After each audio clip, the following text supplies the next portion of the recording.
আলাইকুম। বিনামূল্যের মাদ্রাসায় আপনাকে স্বাগতম। আশা করি আপনারা সবাই ভালো আছেন। চ্যানেলে যারা নতুন তারা অবশ্যই চ্যানেলটি সাবস্ক্রাইব করে দিবেন এবং পাশে থাকা বেল আইকনটি প্রেস করে দিবেন। ধন্যবাদ। আমরা আজকে সূরাতুল মুলক থেকে কথা শুনবো। মুলক সূরার নাম কি? এই সূরার অনেক ফজিলত আছে। এই সূরা রাত্রিবেলা যারা তেলাওয়াত করবে তাদের কবরের আযাব হবে না। কবরের কথা শুনলে ভয় লাগে না? চলে যেতে হবে, কেউ থাকতে পারবো না, কিন্তু এই জিনিসটা আমাদের স্মরণেই আসে না। এত ব্যস্ততা, এত মায়া জাল, এত মায়ার জালে আমরা আটকে আছি। এত ব্যস্ত লাইফ, সকালবেলা অফিস, বিকেলবেলায় অমুক কাজ, তারপরে অমুক কাজ, একটার পর একটা কাজ চলতেই থাকে। এই ব্যস্ততার কারণে আমাদের জীবনটা সুপার বিজি লাইফ আমরা লিড করছি, আমাদের জন্য সময়ই নাই, কিন্তু চলে যেতে হবে। বিশ্বনবী বললেন এই সূরাটা এমন সূরা মানিআতুন মিন আযাবিল কবর। এই সূরা মুলক যারা তেলাওয়াত করবে তাদের কবরে কোনো আযাব হবে। আজকে থেকে সূরাতুল মুলকের তেলাওয়াত করা যাবে? পারা যাবে।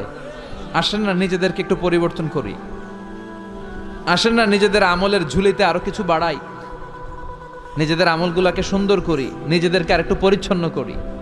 প্রতিদিন রাতে সূরাতুল মুলক তেলাওয়াত করবেন ইনশাআল্লাহ। কইতে পারলেন না?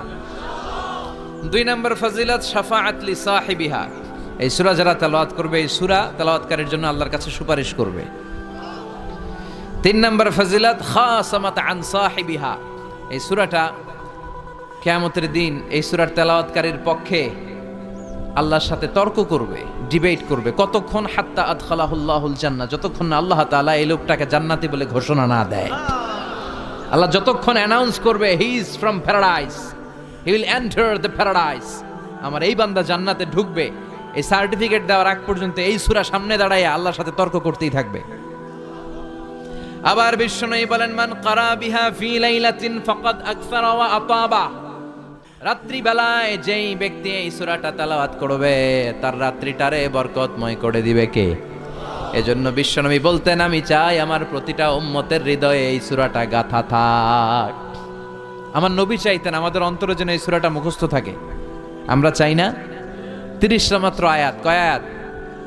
সবাই বলেন কয় আয়াত? প্রতিদিন এক আয়াত মুখস্থ করলে আমাদের পুরো সূরাটা মুখস্থ করতে লাগবে কয় দিন? 30 দিন। 1 মাসের চেষ্টা এই সূরাটা মুখস্থ করা যাবে না?